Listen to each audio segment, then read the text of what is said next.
He did this so that he could experience death and annihilate the effects of the intimidating accuser who holds against us the power of death. So Jesus became flesh. Although he was God, he became flesh so that he could identify with us.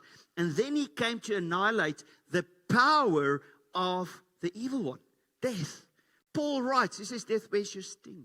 Why can we say that? That we know that if we should die and we're in Christ, we immediately would be taken into his arms. We're safe there. This amazing warrior that we have in Jesus fought the fight so that we don't have to. He paid the price so that we don't have to.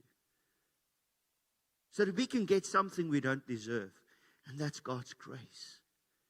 And this grace is not just for one day when we go to heaven. It's a grace to live this life and this life in abundance.